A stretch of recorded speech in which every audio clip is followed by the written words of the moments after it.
Yang pertama, saya ingin mendengar langsung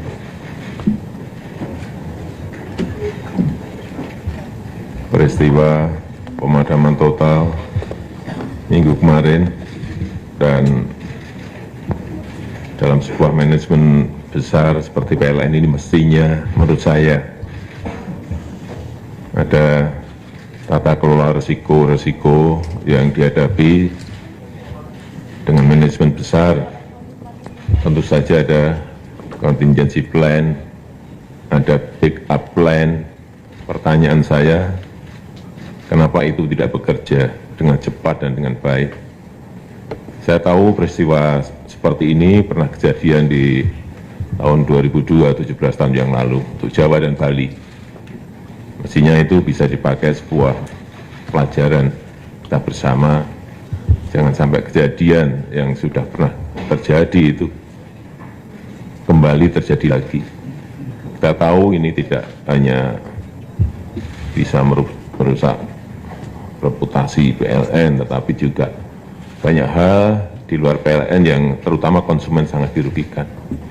Pelayanan transportasi umum misalnya juga sangat berbahaya sekali, MRT misalnya.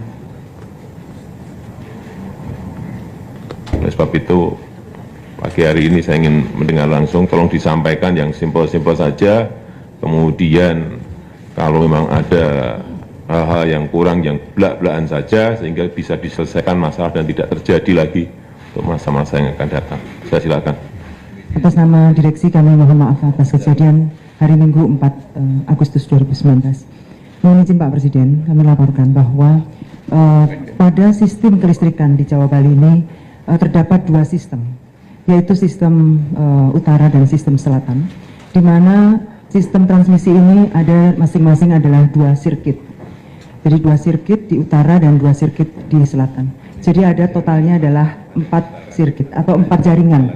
Yang menjadi backbone yaitu jaringan 500 kV, Bapak. Nah, jaringan 500 kV yaitu kalau dari utara adalah Rembang, kemudian Ungaran, Mandirajan. Baik, sih Pak. Dan kemudian yang selatan adalah dari Kediri, Medan, Kasugian, dan kemudian Tasik. Nah, dua-duanya adalah 500 kV, 2 sirkuit. Nah, kemudian yang terjadi pada hari Minggu, posisinya adalah sebagai berikut, Pak. Jadi pada utara, di utara, pada titik di jaringan Ungaran, Pemalang, itu di Kecamatan Gunung Pati terjadi gangguan. Di mana gangguan pertama terjadi pada pukul 11.48 dan kemudian sirkuit yang kedua juga mengalami gangguan. Jadi dua line terjadi gangguan. Nah, kemudian secara otomatis pasokan listrik dari timur ke barat ini dalam rangka efisiensi, Bapak. Jadi pasokan listrik murah itu ditransfer dari timur ke barat. Nah, salah satu mitigasi yang telah dilakukan oleh kami dalam hal ini di RUPTL adalah membangun PLTU yang dalam hal ini murah ada di pusat beban, yaitu di wilayah barat.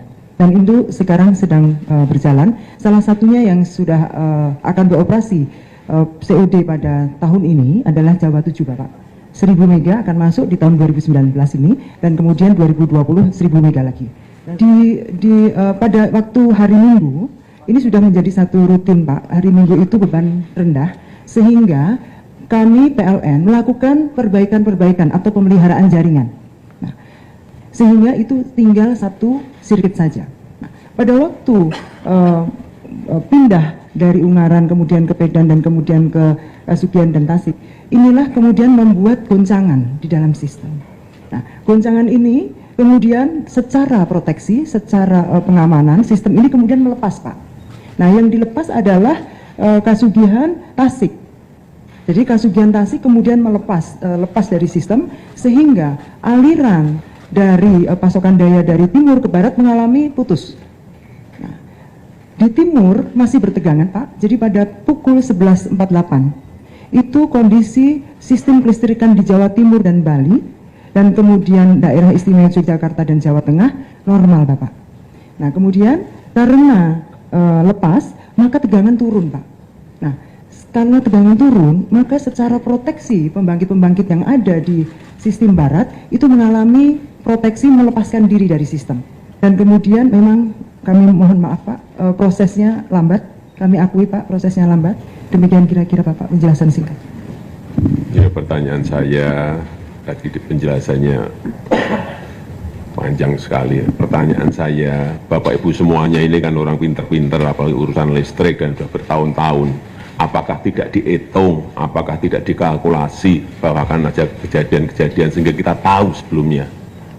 Kalau tahu-tahu drop gitu, artinya pekerjaan-pekerjaan yang ada tidak dihitung, tidak dikalkulasi. Dan itu betul-betul merugikan kita semuanya. Yang paling penting saya minta perbaiki secepat-cepatnya yang memang dari beberapa wilayah yang belum hidup segera dikejar dengan cara apapun agar segera bisa hidup kembali. Kemudian hal-hal yang menyebabkan peristiwa besar ini terjadi, sekali lagi saya ulang, jangan sampai kejadian lagi. Itu aja permintaan saya.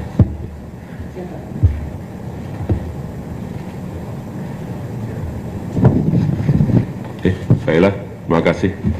Assalamualaikum warahmatullahi wabarakatuh.